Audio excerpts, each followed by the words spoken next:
छठ पूजा का हमारे हिंदू धर्म में बहुत महत्व है।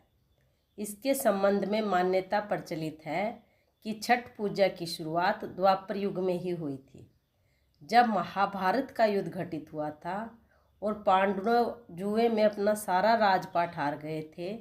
तो उनकी पत्नी द्रौपदी ने एक प्रण लिया था कि अगर उन्हें दोबारा से राजपाट की प्राप्ति होती है तो वह छठ मैया की पूजा विधि विधान के साथ करेंगे। जिसके फलस्वरूप जब महाभारत में पांडवों की जीत हासिल हुई थी तो द्रौपदी ने काफ़ी धूमधाम और हर्षोल्लास के साथ छठ माता की पूजा की थी और तभी से छठ पूजा मनाने की परंपरा शुरू हो गई। इस संबंध में दूसरी कहानी यह भी है कि जब प्रभु श्री राम ने रावण का वध किया और वापस आए तब माता सीता के साथ सरयू नदी पर जाकर सूर्य देव की उपासना की। तभी से छठ पूजा मनाने की परंपरा शुरू हो गई, क्योंकि भगवान सूर्य की पूजा भी छठ पूजा के दिन ही की जाती है और छठ मैया और भगवान सूर्य आपस में भाई बहन हैं। छठ पूजा 4 दिनों का महापर्व है और यह 4 दिनों में 4 पड़ाव में मनाई जाती है। ये कैसे मनाई जाती है, चलिए आज हम आपको सारा विवरण देते हैं। इसका पहला पड़ाव है नहाए खाए। पहला दिन छठ पूजा नहाए खाए के रूप में मनाया जाता है। इस दिन छठ पूजा करने वाली महिलाएं सबसे पहले अच्छी तरह से स्नान करती हैं और अपने आप को पवित्र करती हैं। उसके बाद घर में शुद्ध शाकाहारी भोजन बनाया जाता है। भोजन में कद्दू, भात और दाल प्रमुख तौर पर बनाए जाते हैं।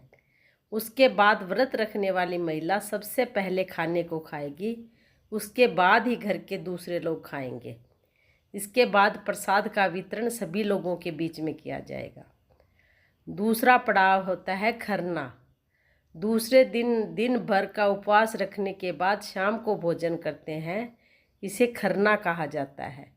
इस दिन प्रसाद के रूप में चावल की खीर और रोटी बनाई जाती है।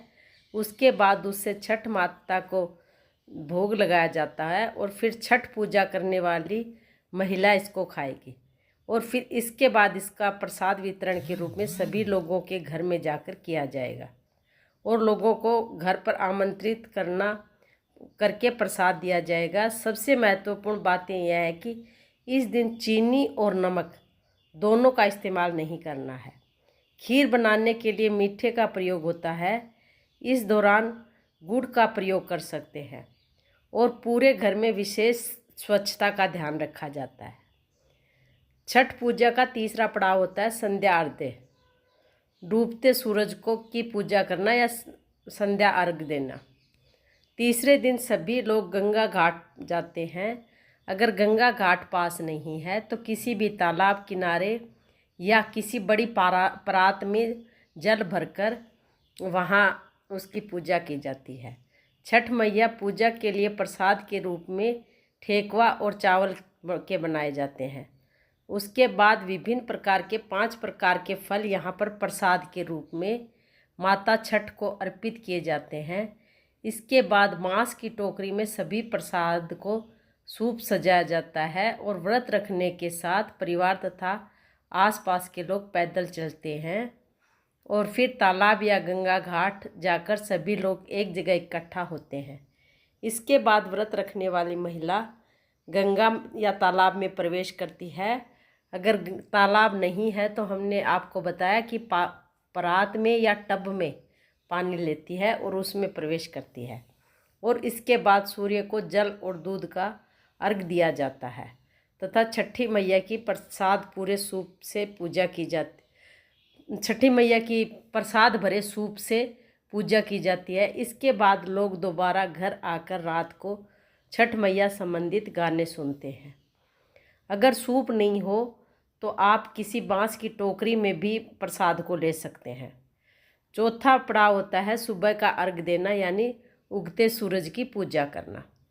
चौथे दिन सुबह के समय जब सूर्य निकलता है तो उसकी पूजा की जाती है और पूरी प्रक्रिया तीसरे दिन जैसी ही होगी। यहाँ पर सबसे अंतिम में व्रत रखने वाली महिला अपने व्रत को तोड़ेगी। इसके लिए कच्चे दूध का शरबत पीकर तथा थोड़ा प्रसाद खाकर अपना व्रत पूरा करती है और घर आकर चावल और कई सब्जियों को मिलाकर बनाई गई सब्जी को खाएगी। इस प्रकार छठ पूजा का समापन सफलतापूर्वक हो जाता है। प्राचीन कथा के अनुसार प्राचीन काल में एक प्रियवंद नाम का राजा था। उस राजा की शादी मालिनी नाम की कन्या से हुई थी। राजा की शादी के कई सालों बाद भी प्रियवंद राजा को संतान की प्राप्ति नहीं हुई। वह संतान सुख से वंचित थे। इस वजह से राजा बहुत दुखी रहा करते थे। उन्होंने संतान प्राप्ति के लिए महर्षि कश्यप से बात की और यह तय किया कि वह यज्ञ करेंगे जिसके फल से संतान की प्राप्ति होगी। महर्षि कश्यप ने यज्ञ की आहुति की खीर को राजा प्रियवंद की पत्नी मालिनी को दिया और उस यज्ञ के प्रसाद स्वरूप मिली हुई खीर के प्रभाव से उन्हें संतान के रूप में पुत्र रत्न की प्राप्ति हुई। लेकिन राजा प्रियवंद के जीवन से दुख खत्म नहीं हुआ, क्योंकि उनके जो पुत्र पैदा हुआ वह मृत था। पुत्र के मृत जन्म लेने की वजह से राजा ने दुख की वजह से अपने प्राण त्यागने का निश्चय किया। जब वह प्राण त्यागने के लिए शमशान घाट पहुंचा, तभी भगवान ब्रह्मा की मानस पुत्री देवसेना वहां प्रकट हुई और उन्हें अपने मृत पुत्र को जीवित करने के लिए षष्ठी तिथि को छठी मैया का व्रत करने को कहा। राजा ने छठ पूजा की और छठ व्रत के प्रभाव से राजा का पुत्र जीवित हो गया। उस दिन के बाद छठी तिथि को छठ पूजा मनाई जाती है और संतान सुख की प्राप्ति के लिए छठ पूजा का विशेष महत्व है। जय